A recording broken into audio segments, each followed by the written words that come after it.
Festival जी गोव्यामध्ये 23 आणि 24 तारखेला वाघातोरमध्ये आयोजित होणार आहे. तर समितीची भूमिका आपल्यासमोर आपण मांडत आहोत. तर सर्वप्रथम की या सनबर्न फेस्टिवलला ज्या काही परवानग्या दिल्या आहेत तर त्या सरकारने त्वरित रद्द कराव्या. सनबर्नने जो काही मागचा कर बुडवला आहे तो व्याज सकट वसूल करावा. राष्ट्रध्वजाचा अवमान या फेस्टिवलमध्ये झाला आहे तर त्यांच्यावर राष्ट्रध्वज संहितानुसार गुन्हा नोंद व्हावा. आणि गोव्यामध्ये म्हणजे अशा स्वरूपाचे जे काही कार्यक्रम आहेत जे आपण कसं म्हणतो की आपल्या पिढीनं व्यसनची सवय लावते प्लस त्याच्या जोडीला की पाश्चात्य संस्कृतीचं जे काही उद्धतीकरण होतं तर अशा प्रकारचे EDM गोवा मुक्त करावा किंवा याला कुठलंही स्थान गोव्यात देऊ नये. या 4 मागण्या आहेत आपल्या आजच्या पत्रकार परिषदेला सनबर्नला अनुसरून. तर आता या विषयावर थोडक्यात पार्श्वभूमिका मागचा इतिहास जाणून घेऊया की सनबर्न फेस्टिवल 3 वर्षापासून पूर्वी म्हणजे 3 वर्ष गोव्यात नव्हतं. तर त्याचं कारण कसं होतं की गोमंतकीयांचा विरोध आणि गोवा म्हणजे आपलं हायकोर्ट उच्च न्यायालय आहे मुंबईचा खंडपीठ याने आदेश दिला होता की याने जो काही कर बुडवला आहे त्यांना मान्यता देऊ नये म्हणून सनबर्नला 3 वर्षापूर्वी गोव्यातून हद्दपार केलं होतं. तर या 3 वर्षानंतर परत गोव्यात त्यांचं येणं सुरू आहे आणि आपण सगळ्यांनी याला विरोध केला पाहिजे. तर आपल्या संस्कृतीचा द्रोह होतो म्हणजे पाश्चात्य संस्कृतीचं आंदोलन आपण अधोगतीलाच जातो. तर गोवा पोलिसने त्या सनबर्न फेस्टिवलला म्हणजे 600 पोलिसांचा फौजफाटा तैनात केला होता. मग त्यासाठी आयोजकांना 2,30,00,000 रुपये तसेच गोवा शासनाचा मनोरंजन कर व्यावसायिक कर आदीसाठी 1 कोटी रुपये वर्ष 2010 पासून देणं बाकी आहेत अजून. म्हणजे ते न मिळल्या कारण हायकोर्टमध्ये गेल्यामध्ये हायकोर्टाने हे सगळं कर व्याज सकट वसूल करावं नंतर परवानगी द्यावी अशी अट असून सुद्धा आज सनबर्नला गोव्यात परवानगी मिळत आहे. ती खूप शोकांतिकाची गोष्ट आहे आपल्यासाठी.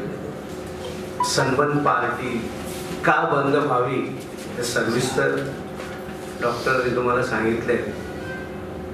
प्रश्न येतोय सरकार मोठ्या थाटानं सांगतं की सनबर्ननं आम्हाला मागच्या वेळीचा कर आमचा बुडवलाय इथं नंगानाच सुरू केलेला आहे या सर्वांसाठी आम्ही सनबर्न पार्टी बंद करतोय. वास्तविक सनबर्न पार्टी ह्यांना फसूनच गेलेली आहे. सरकारनं त्यांना इथून हाकललेलं नाहीये. कळलं का? सनबर्न पार्टीनं पैसे दिले नाहीत आणि आम्हाला पैसे द्यावे लागतात म्हणून ते पुण्याला गेले. प्रश्न येतो तुम्ही अनेक वेळा दूरदर्शनवर चॅनलवर बघता आहात डान्स कॉम्पिटिशन होत असते संबंध देशभर. देशातले चांगले डान्सर युवा मुलं मुली त्या ठिकाणी येताना आपण प्रत्यक्ष ते पाहतो अनुभवतो.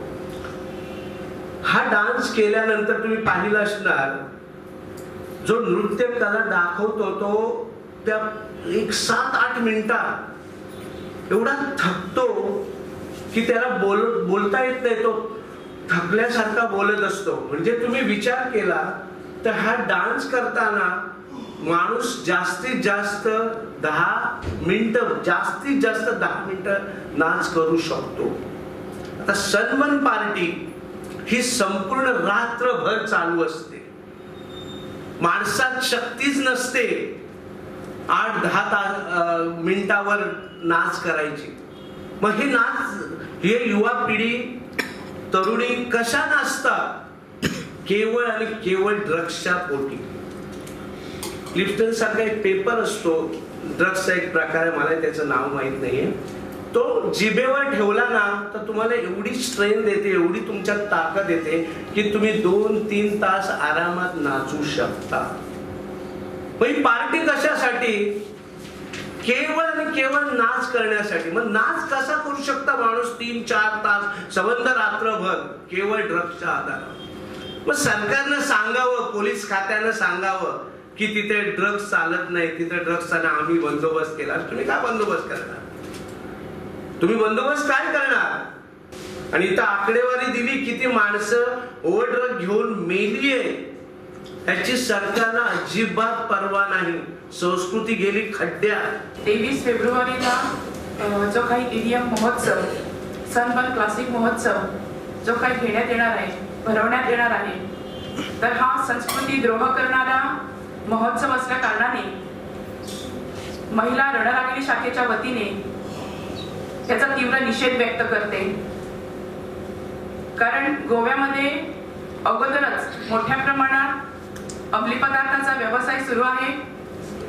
यापूर्वी कुठेतरी हा समुद्र किनाऱ्यावर होत होता, मात्र आता असा भाग लक्षात येत होतो की गावागावामध्ये येऊन हे जाळं पोचलेलं आहे आणि याची खंत अनेक पालक आणि लोकप्रतिनिधी यांनी सुद्धा खंत व्यक्त केलेली आहे.